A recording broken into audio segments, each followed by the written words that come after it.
Welcome to the KX Country Clubhouse. I'm Derm from KX 94.7, and joining us in the clubhouse today, we're going to be chatting with Chris Young. We're going to be talking about life during the pandemic, life post-pandemic, his number one album and song, Famous Friends, and what it's like to be back out on the road. Chris Young joining us in the KX Country Clubhouse today. Chris, last time you and I got to hang out, you were in Hamilton. I believe it was on the Rascal Flats tour. You and I played a heated game of Flip Cup. Do you remember that? Man, that was a long time ago, but yes, I do. Yes, I do. I believe you won. Well, I mean, those guys gave me a lot of practice while I was on that tour, so that was pretty fun, and I that was one of my first big tours I got to be a part of. So I've got a special I don't want to say place in my heart for the Flats guys, but I love them to death. Cool stuff. Before we get into kind of other things, have you seen the new Batman movie? Oh yeah, absolutely. What'd you think? Man, I gotta be honest, I really liked it. I was blown away by Colin Farrell in that movie. Like they said, evidently, if you guys haven't seen this movie yet, he doesn't even look like himself. It's wild to watch. And I thought Robert Pattinson did a great job. So yeah, I thought it was a good one. A little long, but yeah, it was a good one. It is a little long. You are correct. That was the one complaint. Like all of my good friends had that went to see it. They were like, I had to get up at one point during that movie and like walk around a little bit. So we're coming out of a pandemic. It's been a couple of years. What was life like for Chris Young during the pandemic? I mean, it was probably the same as everybody else. My dog really got used to me being at the house.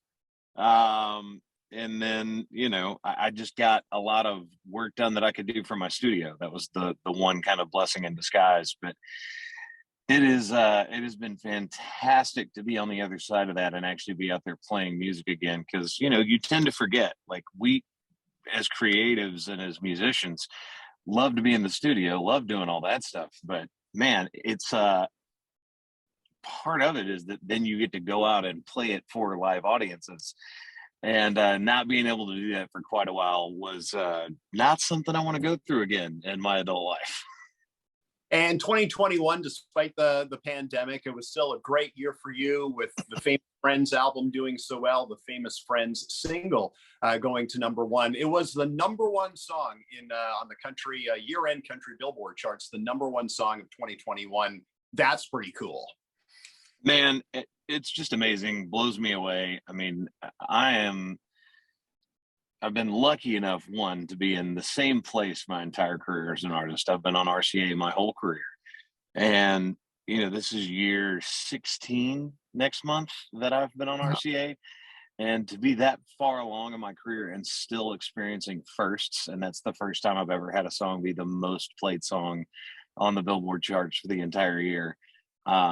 It speaks to how awesome, the fans are. And, I know Kane would say the same thing. That song just was a huge, huge hit in a way that I don't even think we expected. And Kane Brown worked with you on that song, the title track of the last record. Lauren Elena was on the last album, Mitchell Tenpenny. So there were some cool collaborations. Was that something that kind of was the vision heading into making the album, or did it just kind of organically happen that so-and-so was in town, so let's do a song together? I mean, it was definitely intentional that I asked those people for those songs. Mitchell and I wrote the new one together at the end of a bar. So that made all the sense in the world. When I wrote the song that Lauren joined me on, Town Ain't Big Enough, I just love her voice, and she's one of the people I hadn't gotten to work with yet. So I called her and asked her, and she was like, absolutely, I'll come down and sing in the studio. So, same thing with Kane. When I wrote Famous Friends, I was out on the road. Me, Corey Crowder, and Carrie Barlow wrote that song. And I had the demo, and I was like, dude, you may not even be interested in doing this, but I'm going to send you this song because I think we would crush it. And I think one of the reasons it actually came out was because during everybody being shut down, he was out on the boat one day, which is one of the things you could still do and kind of, not be around a whole bunch of other people. And he was like, "Hey man, I think I'm gonna tease this on IG. Is that cool?" And I was like, "Yeah, I'll do the same thing." And it blew up. People going, "Where can we get this? We want this song." And that ended up becoming, the next single, I think, for that reason. So it's really, it kind of evolved into that. I didn't go in going, all right, I know what I'm doing. It's going to be this type of record. It's going to have this many guests on it. And who knows, there might be some stuff that gets added to it at some point. Cool. You talk about a 16-year career, 8 albums, and having the #1 song of 2021 was a first for you. Those firsts continue to come after 16 years, which is pretty cool.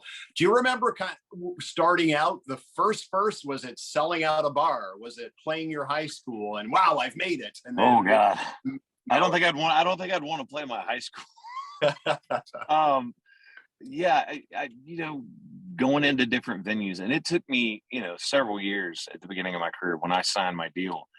I say 16 years, but I'm still, in my 30s, and I was lucky enough to get started early and put in 3-4 years of just putting stuff out and not really having a big hit, and then Getting You Home was kind of that first big hit for me. Well, I mean, not kind of, it was the first thing to break 37, and it went to #1. So it was awesome, and I was really excited about it, and it kind of started a run of a bunch of really big hits for me. But it was that going back to like a bar that I'd played before that, wasn't just the 200-seater. It was like maybe a 800,000 person club somewhere, and being able to sell it out. Those are the moments that you start remembering, and then it's like, okay, now I'm doing, the Rascal Flatts tour, and I'm doing, opening for Alan Jackson. And then I'm starting to play my own hard ticket shows in like smaller theaters, and then, building off of that all the way up to the point now where it's, arenas and amphitheaters. And you remember every single step along the way, and they're always really, really fun when stuff like that happens and you break new ground. And I'm sure you guys, as opening acts in the country music touring industry, get treated very, very well by the headliner. And is that something now that you're the headliner, you're passing along to the new guys that you're on the road with? Oh, I try for sure. That's something that's always been really important to me. And whether it's, Dan and Shay or Morgan Evans or Cassidy or anybody that's opened on any of my tours, I've always gone out of my way to make them feel comfortable and hope that they enjoy the time while they're out there with me and my crew and my band. And everybody was nice to me except Brad Paisley. No, I'm just kidding. I love Brad. He was awesome. Yeah, terrible guy. No, he's great. I love Brad. And putting together the set list for a headlining tour with 8 albums under the belt, has that gotten easier or more difficult?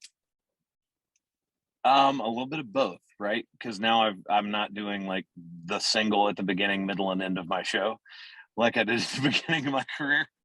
But it's also, trying to get everything in. We did 2 nights last weekend down in Texas, and it was amazing. We had a great time, but on both of the shows, I was like, okay, we're doing 2 nights, Billy Bob's in Fort Worth. Like, this is awesome. I know we're going to sell, a crap load of tickets. It's people that I haven't seen in a while. And I was like, we're in one space. So it's not like I'm traveling. I don't have to worry about like getting sick or anything like that. And so we like well over what we were supposed to play on the show. I think the second night we were like right at 2 hours, which is a long show for me. Normally it's 75 to 90, and I still didn't get through everything that people wanted to hear. So it's like, it's fun when you think about it that way, but it also does make the set list a little bit harder. Yeah, the old adage, always leave them wanting more. For sure. And you've got some podcasting that you've been doing since the pandemic started, and you continue to do, and it's that's got to be a lot of fun. Yeah, man. It's been a blast. I mean, it's something that I've wanted to do for a long time. I get to talk about sports, movies, music. We get to do hot takes, which is, everything from things that actually matter to is a hot dog a sandwich, and then watch the internet melt down about what they think is the case. So yeah, it's been a lot of fun. It's called The Quad with Chris Young, and I do it every Monday with three of my friends. So it's something I've really enjoyed. And it'd be easy for us to find. Yeah, if you type in The Quad with Chris Young anywhere there's podcasts, you're going to see it pop up. Cool. Thanks a million for joining us today, Chris.